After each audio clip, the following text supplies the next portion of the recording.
Rahul sir, इसको Webex पे लेना पड़ेगा क्या? लिमिटिंग वाला क्यों? उसको पता है जूम पे लिया तो मांगेगा अकाउंट है, उड़ा देगा। 40 मिनट है, 20 मिनट उड़ा देगा। हाँ 700 डिवाइड कर देगा वो। हाँ सिस्को वेबएक्स में लेना पड़ेगा। हाँ और क्या है उससे अच्छा तो वो उसमें ही ले लो। हाँ क्या नाम है, गूगल मीट में लिंक भेज के है। तो इसका रिकॉर्ड नहीं होता क्या गूगल मीट का? गूगल मीट में भी रिकॉर्ड होता होगा यार। क्यों? गूगल मीट पे होता है वो ऑन कर दो, सेटिंग ऑन कर दो, वो कर दो। उसमें ले लो, माइक्रोसॉफ्ट का बहुत बढ़िया आ रहा है आजकल। माइक्रोसॉफ्ट का बहुत मस्त है। कौन सा मैं बता रहा हूँ। तो 50 मिनट का लेक्चर होता ही है ना? 50 मिनट का होता है लेक्चर, 55 मिनट 50 मिनट का लेक्चर होता है। इसको वेबएक्स को 55 मिनट नहीं, नॉर्मली अपना 1 घंटा किसको बोलते हैं? 50 मिनट के लेक्चर को। तो 1 घंटे के साथ 50 वो थोड़ी मानेगा, 60 मिनट मानेगा। हेलो हाँ Umesh, hello hello hello Umesh. Yes sir. बाकी लोग नहीं है क्या? Yes sir. अभी इससे पहली क्लास में तो सारे थे, अभी कहाँ गए? हेलो हेलो हाँ बाकी लोग कहाँ हैं? 6 ही है ये तो, बाकी लोग कहाँ हैं?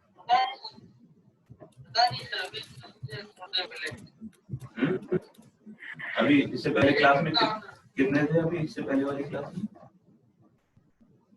कैसे 12 लोग ही आए हैं क्या? 11 टोटल? बाकी कहाँ है? तो बाकी लोग नहीं सर, धीरे धीरे स्ट्रेंथ कम होती जा रही है। क्या पता सब बच्चों को क्या विचार है।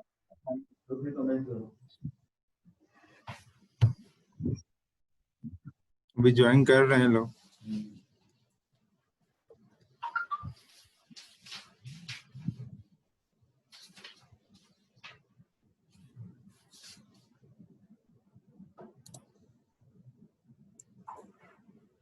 हमारी अटेंडेंस के अकॉर्डिंग जो मार्किंग होगी ना अभी ऑनलाइन में, जिसके अटेंडेंस कम है उसके मार्क्स वैसे ही 50% में से जाएंगे। हेलो थर्ड सेमेस्टर की स्ट्रेंथ कम हो, बहुत कम लोग आने लगे हैं। उनकी अटेंडेंस की कम है उसके वैसे ही मार्क्स कम जाएंगे। 14 लोग हैं। भेज रहा हूँ अटेंडेंस आज में। मेरे तो कहा भाई तो यूनिवर्सिटी का ज्यादा रोल है नहीं इस सेमेस्टर में। अटेंडेंस की मार्क्स है इस बार तो 50% तो वही अटेंडेंस की है, उसके अलावा बचता है क्या है?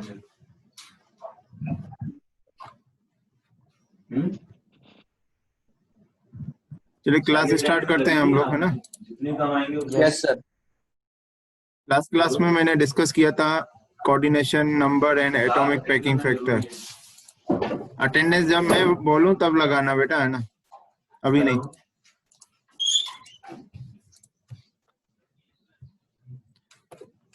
Atomic packing factor and coordination number, ये दोनों मैंने बता दिए थे और मैंने आपको बोला था कि एटॉमिक पैकिंग फैक्टर का डेरिवेशन आज की क्लास में पढ़ाऊंगा मैं, ठीक है? तो सबसे पहले जो आपको टॉपिक दिख रहा है वो है calculation of APF of different crystal structures, है ना? तो सबसे पहले मेरे को क्या है, मैं एफसीसी का निकाल रहा हूँ, ठीक है? सबका मैं नहीं निकालूंगा, आपको आइडियाज दूंगा, ठीक है? ये आपको दिख रहा है एफसीसी क्रिस्टल स्ट्रक्चर दिख रहा है ना? मैंने आपको लास्ट क्लास में बोला था कि हम आर और ए के बीच में रिलेशन निकालेंगे। आर क्या है? आर है रेडियस ऑफ एटम जो है स्फेरिकल, और ए क्या है? Dimension of unit cell which is cubic। ठीक है? तो हमें हमें निकालना है, हम R और A के बीच में रिलेशन निकालना है। अब ये देखिए, ये आपको डायग्राम दिख रहा होगा, उसमें क्लियरली ये यहाँ से लेकर यहाँ तक क्या है, यहाँ से लेकर यहाँ तक है A, ठीक है। वो हर जगह A रहेगा क्योंकि क्यूबिक है। अब हमें A और R के बीच में रिलेशन निकालना है, तो यहाँ से देखिए, यहाँ से लेकर यहाँ तक कितना है ये क्या है, अगर स्फेयर को पूरा कर देंगे इसको, तो ये क्या है, रेडियस दिख रहा है स्फेयर का R, है ना। यहाँ से लेकर यहाँ तक भी देख सकते हैं आप, ये यहाँ से लेकर यहाँ तक इस स्फेयर को पूरा बनाएंगे, अगर अगर पूरा बनाएंगे तो ये क्या हो जाएगा, R, ये रेडियस ऑफ स्फेयर हो जाएगा, ठीक है। और ये पूरा डायमीटर दिख रहा है आपको स्फेयर का, ये डायमीटर यहाँ से लेकर यहाँ तक डायमीटर दिख रहा है, तो ये हो गया R, और यहाँ से लेकर यहाँ तक हो गया 2R। रेडियस डायमीटर आपका D है, तो रेडियस उसका 2R हो जाएगा, और ये है यहाँ से लेकर यहाँ तक पूरा कितना हो गया, 4R हो गया, ठीक है। तो अब आपको ये राइट एंगल ट्राइंगल दिख रहा होगा, राइट एंगल ट्राइंगल दिख रहा होगा, उसमें पाइथागोरस थ्योरम लगाएंगे, पाइथागोरस थ्योरम लगाएंगे तो हमें क्या मिलेगा, देखिए हमें मिलेगा 4R का whole square is equal to a square plus a square, मिलेगा, आएगा कि नहीं।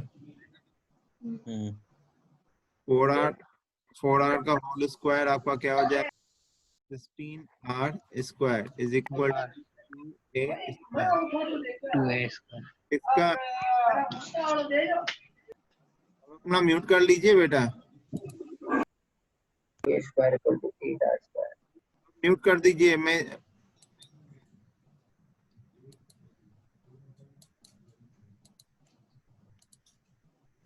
ठीक है, तो ये 16R square is equal to a square, 2 से 8 यहाँ पे कैंसिल हो गया, ठीक है।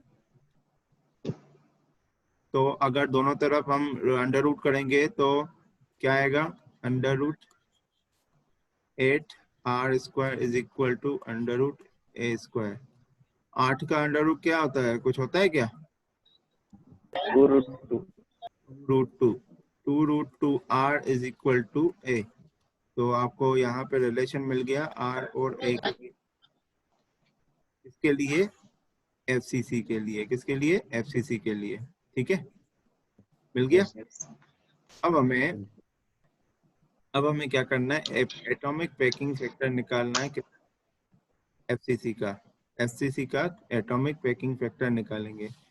तो एटॉमिक पैकिंग फैक्टर होता है, एटॉमिक पैकिंग फैक्टर होता है volume of unit cell, sorry volume of atoms in 1 unit cell. तो FCC में कितने एटम्स होते हैं, 4 एक यूनिट सेल में, 4/3 pi R cube upon divide में क्या है, यूनिट सेल का volume, volume of unit cell, वो वॉल्यूम ऑफ यूनिट सेल कितना है, A क्यूब, है ना। तो इसमें A की वैल्यू R के रिस्पेक्ट में रखेंगे, पुट करेंगे तो हमें मिलेगा APF इज इक्वल टू 16 हो गया, 16 into pi R cube upon 3 into 2√2 R का होल क्यूब, ठीक है। तो R क्यूब से R क्यूब कैंसिल हो गया, यहाँ से अगर आप कैलकुलेट करोगे APF तो मिलेगा आपको 0.74, ठीक है। परसेंटेज में हो गया, अगर परसेंटेज में निकालने के लिए है तो 74%, ठीक है, 74%। तो इस 74% का मतलब आपको पता होना चाहिए कि क्या है ये 74%। एटॉमिक पैकिंग फैक्टर क्या बताता है, वो ये बताता है कि ये पूरे यूनिट सेल में एटम का कितना वॉल्यूम, कितना परसेंटेज वॉल्यूम अवेलेबल है। एक क्यूब में देखिए, एक क्यूबिक में कितना स्फीयर का वॉल्यूम इंक्लूड, क्या बताता है एटॉमिक पैकिंग फैक्टर। फिर से बता रहा हूँ कि एक ये क्यूबिक दिख रहा है आपको यूनिट सेल में, एक यूनिट सेल में जितने भी एटम्स हैं, वो उनका जो वॉल्यूम है वो कितना परसेंटेज कंट्रीब्यूट कर रहे हैं एक यूनिट सेल में, वो कितना कर रहे हैं, FCC करते हैं 74%। ठीक है, आया समझ में? अभी भी किसी का ऑन है, मैं बताइए कि आप लोग म्यूट कर लीजिए बेटा।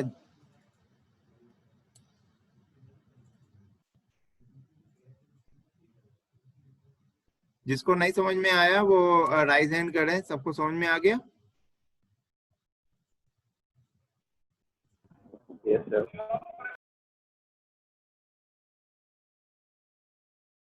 दीपचंद समझ में आ गया? Yes sir yes. Vishwajit? Yes sir, आइए। ठीक है, आगे बढ़ते हैं। अब मैं बीसीसी का आप करेंगे कि मैं करूं?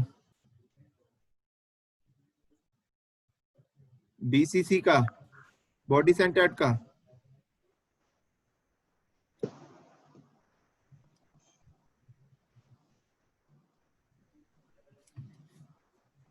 सिंपल क्यूबिक का करें क्या? सिंपल क्यूबिक क्रिस्टल का। सिंपल क्यूबिक क्रिस्टल में क्या होता है, देखिए यहाँ पे सिंपल क्यूबिक में क्रिस्टल जो होते हैं,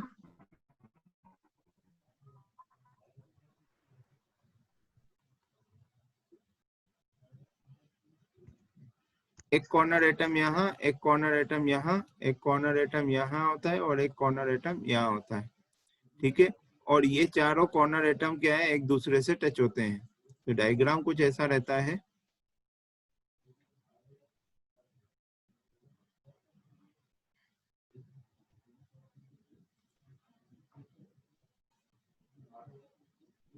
ठीक है, ऐसा कुछ रहता है।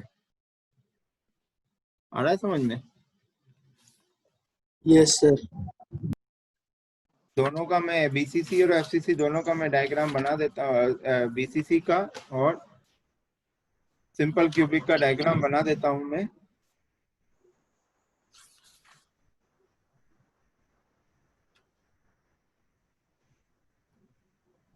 देखिए ये क्या है आपका, ये देखिए मैं इधर क्लियरली समझ में आ रहा होगा कि ये फोर्थ पोर्शन है, ये और ये आपका पूरा टच होता है। ये ऐसे ऐसा स्ट्रक्चर बनता है अगर फ्रंट व्यू देखेंगे तो। इसमें बन नहीं पा रहा है 3D में, है ना? कोशिश कर सकता हूं मैं, कुछ ऐसा टाइप का रहेगा।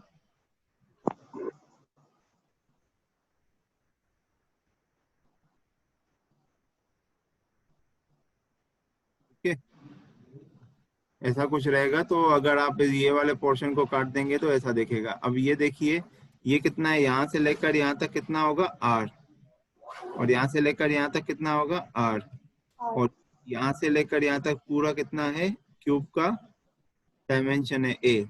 तो एससीसी के केस में आपका A इज इक्वल टू हो जाता है 2R। ठीक है, ठीक है, ठीक है ना? Yes yes sir. Yes sir. Yes sir. SCC के केस में A का और R का रिलेशन आ गया। फाइनली एटॉमिक पैकिंग फैक्टर हो जाएगा आपका, एससीसी में एक ही एटम होता है, into 4/3 pi R cube divide by A cube. ठीक है, तो 4/4 R cube upon 3 into 2R का होल क्यूब। यहाँ से निकाल के बताइए, किसी पर कैलकुलेटर है क्या, कितना आ रहा है? 52%। 52 गलत बता रहे हैं शायद। 52.3 52 आएगा, 52 का आएगा, 52.35। यहाँ पे आएगा, रिजल्ट आएगा 0.52। तो अगर परसेंटेज में जाइए तो 52%। ठीक है, फॉर एससीसी। ठीक है, अगर मैं अब बीसीसी का बनाए तो बीसीसी में क्या होता है,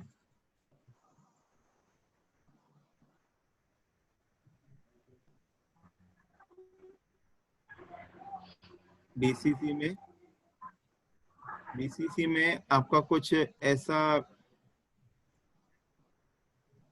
पहले तो मैं क्यूबिक बना रहा हूँ फिर आपको समझ में आएगा कि एक्चुअली क्या बना रहे हैं। बीसीसी में बॉडी के सेंटर पे एक एटम रहता है और कॉर्नर में एटम्स रहते हैं। तो वो एक दूसरे से कैसे जुड़ेंगे, बेटा आपको ये चीज मैं आपसे पूछना चाहूंगा कि ये एटम एक दूसरे से ओवरलैप कर सकते हैं क्या? ये देखिए यहाँ पे ये टच हो रहे हैं, ये ऐसा कुछ हो सकता है क्या सिचुएशन? नहीं सर। क्यों नो सर। क्यों अंकित क्यों? सॉलिड है ना सर। सर वो सॉलिड होते हैं ना एटम्स तो, वेरी गुड। सॉलिड होता है तो वो कभी भी टच हो सकता है पर ओवरलैप नहीं कर सकता। ओवरलैप नहीं कर सकता। Yes sir. तो इसी चीज का यही कंसेप्ट आपका आगे चल के काम आएगा जब अपन आगे पढ़ेंगे, जब हम मिलर इंडाइसेस वगैरह पढ़ेंगे तो उसमें आपको बहुत ज्यादा ये काम आने वाला है, ठीक है ना। तो यहाँ पे अगर बॉडी सेंटर्ड का अगर हम डायग्राम बनाएंगे, बॉडी सेंटर्ड का कुछ ऐसा डायग्राम बनेगा, कोशिश करूंगा बनाने की जो सही बने।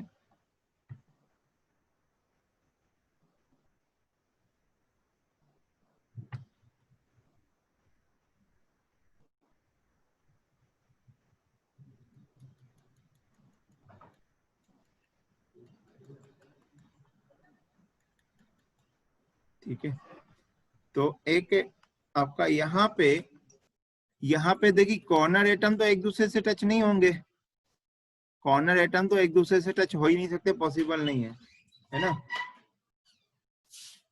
तो बॉडी का जो बिल्कुल बीच वाला पोर्शन है, बीच वाला जो एटम है, वो किसी कॉर्नर एटम से जुड़ सकता है, वो टच हो सकता है ना। तो हमें क्या करना होगा इस बॉडी सेंटर्ड के केस में, हमें एक जैसे डायगोनल बनाते हैं ना, रेक्टेंगल का डायगोनल बनाते हैं जो अपन ने एफसीसी में बनाया, वैसे ही एक क्यूब का भी डायगोनल बना सकते हैं। आप अपने रूम को आप देख सकते हैं कि देखिए रूम का एक ये दीवार है, एक यहाँ पे दीवार है, एक यहाँ पे दीवार है, एक यहाँ पे दीवार है। तो एक कोने से ये आपका एक कोना हो गया, ठीक है। यहाँ पे मान लीजिए दरवाजा है, तो ये कोना एक हो गया, तो इसके जस्ट ऑपोजिट वाले दीवार है, उसका ऊपर वाला कोना होता है। अगर उन दोनों को अगर आप जोड़ देते हैं तो डायगोनल हो जाता है किसका? पूरी बॉडी का, एंगुलर का, ठीक है। क्यों ऐसा कर रहे हैं? क्योंकि अगर हम ये लाइन बनाएंगे तभी वो एटम को टच कर पाएगा। अगर मैंने यहाँ से लेकर यहाँ तक लाइन बनाया, ठीक है, मान लीजिए मैंने यहाँ से लेकर यहाँ तक लाइन बनाया, तो ये फेस का पोर्शन है, फेस पोर्शन पे है ही नहीं आपका एटम। यहाँ पे एटम कहाँ पे है? बिल्कुल बीच में है, बॉडी बीच में है, इसलिए मेरे को ये लाइन बनानी पड़ी, ठीक है। आया समझ में? तो बीच में आपका ऐसा करके कोई एटम होगा, बीच में होगा बड़ा सा, और उससे टच होते हुए आपका यहाँ पे एक एटम कॉर्नर पे, एक एटम यहाँ पे कॉर्नर पे होगा कि नहीं? Yes sir.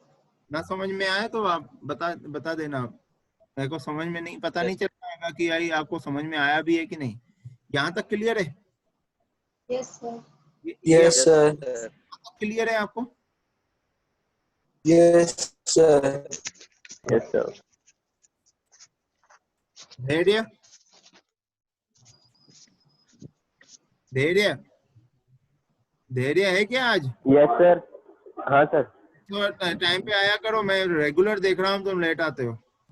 सर वो टाइमिंग का पता नहीं था। बेटा यूनिवर्सल है, मेरा टाइम चेंज नहीं हुआ है आज तक। एक बार बोल दिया 12 बजे तो 12 बजे। अगर वही एक बार कंफर्म करना था।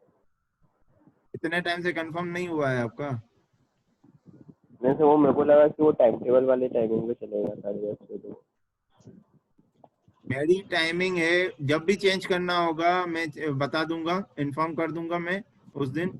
मेरा थर्सडे फ्राइडे सैटरडे को क्लास होता है, वो होता है 12 बजे, ठीक है। Yes sir. ये मैं एक बना रहा हूँ डायगोनल, ये नीचे वाले फेस का डायगोनल ये बना सकता हूँ कि नहीं? दे सकते सर। Yes sir. मेरे को ये देखिए, एक एटम आपका बिल्कुल बीच में होगा बॉडी के, तो वो कुछ ऐसा दिखेगा, ठीक है, ऐसा दिखेगा। अब उसको पूरा सर्कल नहीं बना पा रहे हैं, ठीक है ना। और एक कॉर्नर पे ऐसा कुछ करके एटम होगा यहाँ पे, और एक कॉर्नर पे यहाँ पे, ऐसा करके कुछ एटम होगा, होगा कि नहीं होगा? Yes, तो sir. आपको ये लाइन पूरी दिख रही है, इस लाइन में यहां से लेकर यहाँ तक है r, और यहाँ से लेकर यहाँ तक क्या पूरा डायमीटर है, तो इसको अपन लिख सकते हैं 2r, और यहाँ से लेकर यहाँ तक वाला जो पोर्शन है इसको बोलते हैं r। ठीक है, ठीक है। तो अब मैं फिर से डायग्राम बना रहा हूं, इसमें ये सर्कल वगैरह नहीं बनाऊंगा, सिर्फ डायगोनल बनाऊंगा मैं।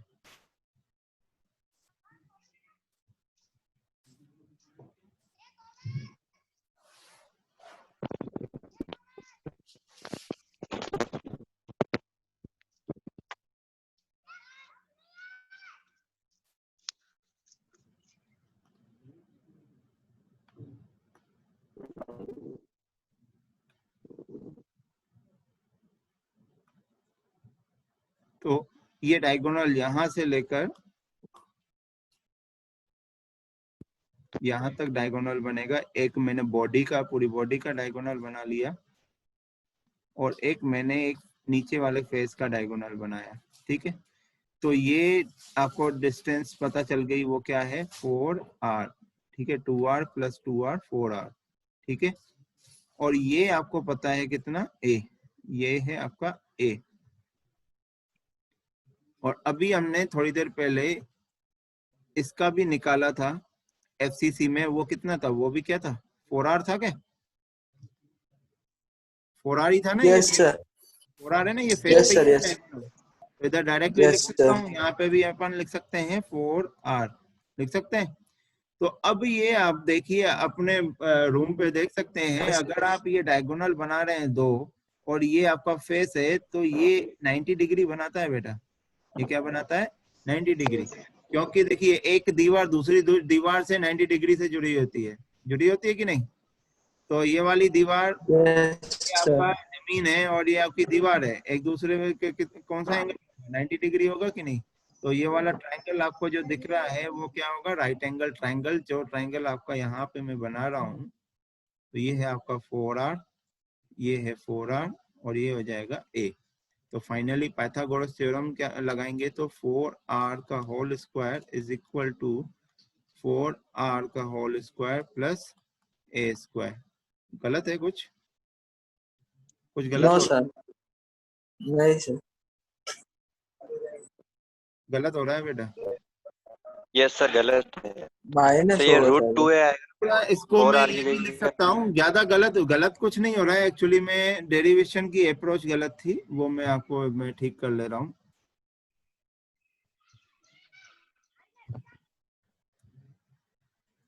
देखिए आपका ये लाइन जो है, ये है आपका ए, और ये भी ए है। तो यस ये सर आपको राइट एंगल रूट 2 ट्रायंगल, है। ये वाला राइट एंगल ट्रायंगल दिख रहा है?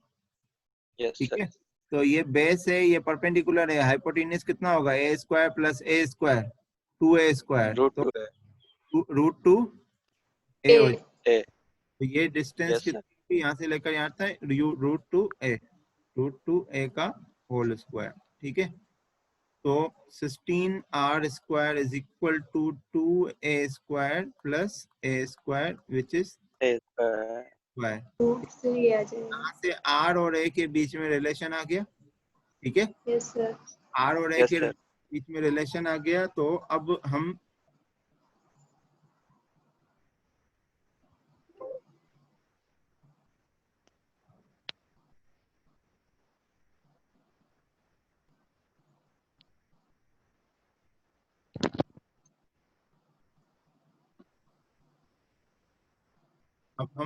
क्या आया, रिलेशन क्या आया? A equal to 4r upon √3। Four r upon root 3। Equal to 4r upon √3। Upon root. Confirm? Root 3 Yes, sir. Yes sir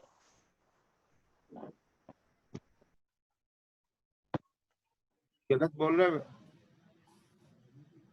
ए √4/3 आएगा। मैं फिर से लिख रहा हूं, यहाँ पे इधर था आपका 4, यहाँ पे था आपका 16r स्क्वायर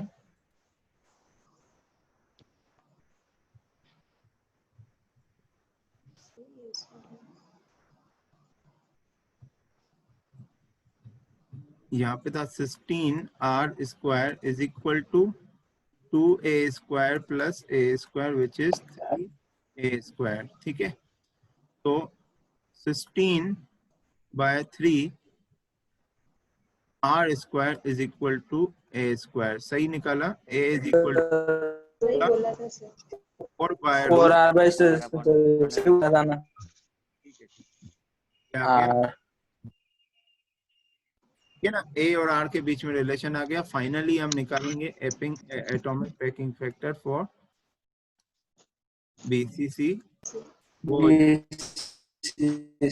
ठीक है, एक यूनिट सेल में कितने एटम्स होते हैं? 2 into 4 by 3 pi r cube upon a cube. तो आपका हो जाएगा यहाँ पे 8 pi r r cube upon 3 into 4 by root 3 का होल क्यूब। तो यहाँ से आपको जो रिलेशन मिलेगा r क्यूब को कैंसिल करेंगे तो 0.68 मिलेगा। ठीक है, विच इज 68%। तो BCC क्रिस्टल स्ट्रक्चर में जो एक एटम जो BCC क्रिस्टल स्ट्रक्चर में क्या होता है, एक यूनिट सेल में जितने भी एटम्स होते हैं वो कितना परसेंट अपना वॉल्यूम कंट्रीब्यूट करते हैं? 68%। 68 SCC में कितना Yes. करते हैं? 52%। और सॉरी SCC बोल रहा हूँ, सिंपल क्यूबिक में 52%। और आपका जो FCC है उसमें कितना परसेंट कंट्रीब्यूट करता है? 74 HCP में जो कितना परसेंट कंट्रीब्यूशन होता है? 74% ही होता है। ठीक है, ये आप लोग Yes. निकालने की कोशिश करेंगे, इसका आप लोग निकालना है HCP का। ठीक है, ओके यहाँ पे हमें दो चीजें पता हुई कि FCC का एंड BCC का एटॉमिक पैकिंग फैक्टर और कोऑर्डिनेशन नंबर सेम होता है। FCC का देखिए, FCC और HCP कोऑर्डिनेशन नंबर CR यहाँ पे लिख दिया मैंने एटॉमिक पैकिंग फैक्टर। FCC का CR कितना होता है? 12। HCP कितना होता है? 12। हम ये निकाल चुके हैं। FCC का कितना होता है? 74%। HCP का भी होता है आपका। ठीक है, ऐसे ही BCC का कितना होता है? CR 8 6 कितना? 8 होता है 8 होता है इसका भी। और ये होता है 68%। और ये आपका बचा कौन सा? SCC का कितना होता है? CR 6 52%। तो ये दिमाग ठीक में है। तो अगर मैं 2 से 3 बार गेट एग्जाम में ऐसा क्वेश्चन देखा है। ज्यादा क्वेश्चन अगर क्रिस्टल स्ट्रक्चर से क्वेश्चन आया है तो इससे रिलेटेड क्वेश्चन आता है अधिकतर। यहाँ फिर मिलर इंडाइसिस से आता है, यहाँ से आता है। ठीक है, तो 2 से 3 बार मैंने गेट एग्जाम में देखा है कि डायरेक्ट CR पूछा है। 2011 का मेरे को याद है, 2011 में FCC का CR और पैकिंग फैक्टर पूछा था। ठीक है, तो उसमें ज्यादा टाइम लगेगा नहीं, अपन को दिमाग में है। अगर दिमाग में नहीं है तो ये पूरा टाइम लगा के आप सॉल्व कीजिए। ठीक है, तो यहाँ तो दिमाग में डालिए तो डायरेक्ट आपको 2 नंबर दे देगा ये बॉक्स आपको गेट में। आया समझ में? बिल्कुल। यस अब आगे बढ़ते हैं। क्या है आपका? Density computation. ठीक है, वह डेंसिटी भी कंप्यूटेशन एक्चुअली में वही बताता है कि कितना डेंसिटी आपका एक क्यूबिक में आपका एटम्स हैं जुड़े हुए। ठीक है, एटम्स जुड़े हुए हैं। तो इसमें ये वॉल्यूम, जैसे ये BCC की बात कर रहे हैं तो वॉल्यूम तो ये कितना कंट्रीब्यूट कर रहा है? 68%। पर इन एटम्स का डेंसिटी कितना है? इन एटम्स का डेंसिटी कंट्रीब्यूशन कितना है इस पूरे आपके यूनिट सेल में, वो कौन बताएगा? Density computation. The knowledge of crystal structure of metallic solid permits the computation of the its theoretical density through the relationship this. Hello sir, हाँ सर आपका जो एवोगाड्रो नंबर है वो सर उसकी वैल्यू शायद 6.0223 है, ये होती है ना सर? एक मिनट मैं कंफर्म कर लेता हूँ मैं। Yes, sir. Yes, sir. 6.023 होता है। Yes, sir. 6.03. आप इसको मॉडिफाई कर लें, ये हटा दें। गलत है। तो बाकी सब तो क्लियर सही है। 6.023 10 to the power 23 10 to the power 23. Yes, sir. Yes. Yes sir तो समझ में आ गया डेंसिटी कंप्यूटेशंस क्या होता है। डेंसिटी अपन एक्चुअली में क्या है, देखिए हर मटेरियल की कुछ ना कुछ डेंसिटी होती है कि नहीं होती है। उसी से हमें वेट का पता चलता है। वॉल्यूम और डेंसिटी का यूज करके हम किसी भी मटेरियल का वेट पता कर सकते हैं। तो डेंसिटी भी मटेरियल की प्रॉपर्टी होती है, ठीक है। तो यहाँ पे क्रिस्टल स्ट्रक्चर में तो हर एक मटेरियल के नंबर ऑफ क्रिस्टल स्ट्रक्चर से मिलकर बनता है। तो इन एटम्स की कितनी डेंसिटी परसेंटेज एक यूनिट सेल में है, आपको वो कौन बताएगा? डेंसिटी कंप्यूटेशन, ठीक है। उसका ये एम्पेरिकल रिलेशन है, इसको डिराइव नहीं किया जा सकता, इसलिए मैंने डायरेक्ट लिखा है Na/Vc into Na। N क्या है? Number of atom associate with the unit cell. जैसे कि BCC है तो यहाँ पे आएगा 2, ठीक है। N की वैल्यू क्या हो जाएगी? 2।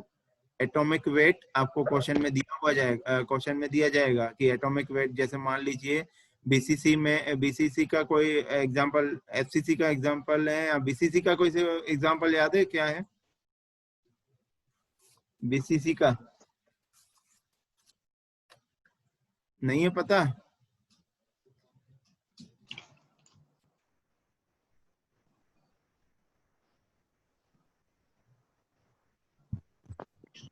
जो गामा आयरन होता है, गामा Fe, वो है आपका एग्जांपल है, BCC का एग्जांपल है, ठीक है। BCC का अगर क्वेश्चन आपको आ जाएगा कि गामा आयरन का आप एक यूनिट सेल में कितना डेंसिटी कंप्यूटेशन निकालिए, ठीक है, तो उसमें आपको इसका क्या है, एटॉमिक वेट पता होना चाहिए। या फिर क्वेश्चन में वैसे जनरली क्वेश्चन दिया जाता है एटॉमिक वेट, ठीक है। आपको जो याद करने का है वो आपको क्या याद करना है? ये वाला, ये याद करना है, ठीक है। तो volume of the unit cell आपको पता ही है, वो क्या है आपका? A³, ठीक है। तो फाइनली हमें यहाँ पे डेंसिटी मिल जाएगा। ये डेंसिटी भी आपको क्या, डेंसिटी भी परसेंटेज में ये आपको मिल जाएगा परसेंटेज में। आया समझ में? Yes sir. Yes sir.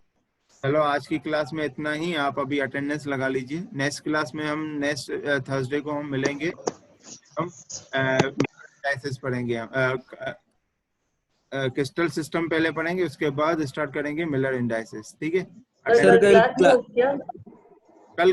कल भी तो क्लास है। कल क्लास नहीं है, हाँ, आपकी क्लास नेक्स्ट थर्सडे को लूंगा मैं। अब ठीक है। Okay sir sir. कल नहीं है। कल नहीं है बेटा क्लास, ठीक है। सर आज आप अटेंडेंस शेयर करोगे क्या सर व्हाट्सएप पर बोर्ड में?